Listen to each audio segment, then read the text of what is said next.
kita udah memenuhi panggilan klarifikasi dari teman-teman penyidik. Di atas tadi kita Alia, Torik melakukan klarifikasi dari BAK atau berita acara klarifikasi. Jumlah pertanyaan sejumlah 23 pertanyaan. Lingkup dari pertanyaan kurang lebih ya seperti tadi saya bilang mengenai dugaan tindak pidana yang kita laporkan, yaitu pasal 27A Jungto pasal 45 ayat 4 Undang-Undang Nomor 1 Tahun 2024 tentang ITE dan garis miring atau pasal 310, pasal 311 dan pasal 315 KUHP. Mungkin teman-teman di sini udah tahu juga apa yang kita laporkan, bahwa apa yang kita laporkan ini adalah Alia sendiri melaporkan sebagai korban. Yang bersangkutan merasa dirinya telah diserang kehormatannya dan merasa nama baiknya dicemarkan, yaitu dengan adanya berita bohong atau fitnah yang mengatakan dan setelah beredar di berbagai media massa, di media online, bahwa saudara Alia Mas Said ini telah hamil luar nikah, sedangkan bagaimana mungkin pada tanggal pernikahan mereka berdua, Alia dan Torik, tanggal 26 Juli tahun 2024, keadaan Alia saat itu sedang datang bulan. Jadi mungkin tadi pertanyaannya itu sih dari penyidik sekitar itu, berita apa yang membuat Alia merasa kehormatannya diserang, lalu udah gitu pada saat kapan Alia mengetahui berita itu, kurang lebih sekitar itulah tadi pertanyaannya dari teman-teman penyidik. Sejauhnya ada berapa akun yang dilaporkan mungkin?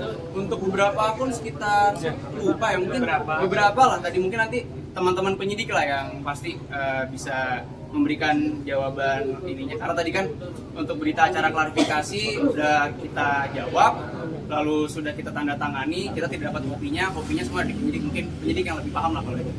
Ini biar supaya netizen jerah nggak sih melaporkan hal ini mungkin atau gimana? Sebenarnya lebih aku sih yang dari kemarin agak bawel karena sebagai suami tentunya pasti ada suatu kewajiban saya untuk melindungi istri saya, apalagi dari berita bohong, ya? Agak keras. Oke.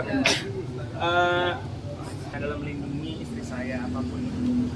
Salah satunya adalah berita-berita bohong yang menjatuhkan kehormatannya. Jadi karena itu jadi saya tidak bisa tinggal diam dan harus menindaklanjuti. Tapi mungkin yang bisa ditambahkan, Alia Mas Said ini kan ya bisa kita bilang public figure, mungkin untuk sekedar cacian atau mungkin fitnah-fitnah lainnya mungkin sudah ada lah yang mungkin dirasakan juga oleh Alia. Cuma menurut hemat kami ini sudah melewati batas lah, karena sebagaimana kita ketahui bersama, kita ini kan masyarakat Indonesia menjunjung tinggi budaya timur. Berita seperti itu sangat-sangat tidak elok, apalagi sampai didengar oleh pihak keluarga kan, baik dari keluarga Alia, baik dari keluarga Torik. Mungkin juga teman-teman media di sini juga pasti udah dengar berita itu kan, mungkin ada akhirnya jadi rumor liar lah. Makanya di sini juga kami luruskan bahwa itu adalah berita bohong dan berita fitnah. Namun demikian, meskipun itu adalah berita fitnah bahwa tidak ada masalah hamil luar nikah, cuma mungkin Torik dan Aal juga berharap lah dari doa-doa dari rekan-rekan sekalian supaya disegerakan. Amin. Bentar. Minta maaf. Kamu sendiri kalau si pelaku itu minta maaf akan cabut gugatan, cabut laporan atau tetap lanjut, Torik? Kan kamu yang kesel banget nih gitu. Harus tetap berjalan semuanya.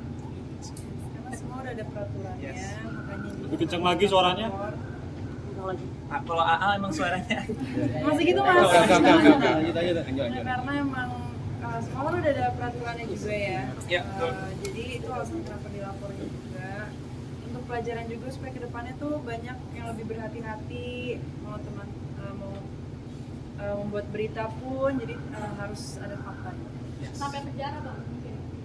Itu nanti biar dari teman-teman penyidik lah, kalau masalah itu kan sebetulnya di luar kapasitas kami ya hanya sebagai Alia, sebagai warga negara Indonesia memiliki hak untuk melaporkan dugaan tindak pidana yang sudah barang tentu merugikan dirinya. Untuk masalah tadi, kalau teman-teman hanya sampai di penjara dan lain-lain gitu ya, kita kembalikan kepada kawan-kawan penyidik untuk diproses secara menurut ketentuan hukum yang berlaku. Tapi Mengesahkan apakah mengganggu adik kamu kah atau pekerjaan seperti itu? Udah pasti itu kan menyerang kehormatan ya. Iya. Kan membuat kita itu kan hamil di luar nikah, apalagi pada saat hari pernikahan itu kan masih dalam bulan.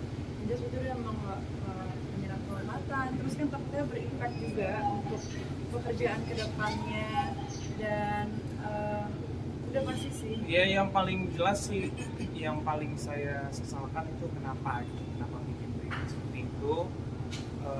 Terus dari mana dia dapat berita seperti itu yang apa ya, sangat tidak punya etika lah bikin berita kayak gitu. Padahal kan kita kita adalah orang Indonesia yang apa itu, budaya untuk Masih menjunjung tinggi budaya tinggi. iya budaya itu pun kita tinggi, mesti harus saling Tapi dari udah bisa pernikahan maafkan ini belum, udah ada Al? yang Udah bisa maafkan? meminta maaf langsung ke Alia atau Korek gitu. Baik. Belum sih, makanya kenapa juga kita melakukan ini sih. Kalau misalkan dari awal Ya, pokoknya ya intinya kami melaporkan ini karena Alia sebagai korban merasa dirugikan, dan berdasarkan pasal 45 ayat 5 Undang-Undang ITE itu memang Alia memiliki hak sebagai warga negara Indonesia atau sebagai korban untuk melaporkan dugaan tindak pidana ini. Ancamannya apa mungkin? Untuk ancaman pidana itu apabila ini memang betul fitnah itu adalah 4 tahun penjara. Jadi sebetulnya kalau kita kembali lagi kepada Undang-Undang ITE, barang siapa yang menyebarkan berita bohong ini, mereka ini akan diberikan kesempatan untuk membuktikan bahwa apa yang mereka beritakan ini benar. Tapi silakan saja nanti kalau misalnya para akun-akun yang kita laporkan ini nanti sudah dipanggil, nanti diberi kesempatan oleh teman-teman penyelidik atau nanti mungkin perkara ini bisa lanjut sampai penyidikan, bisa memberikan bukti bahwa Alia benar hamil luar nikah, silakan saja, monggo. Kalau misalnya nggak bisa ya, itu akan dikenakan pasal fitnah, itu ancaman pidananya 4 tahun.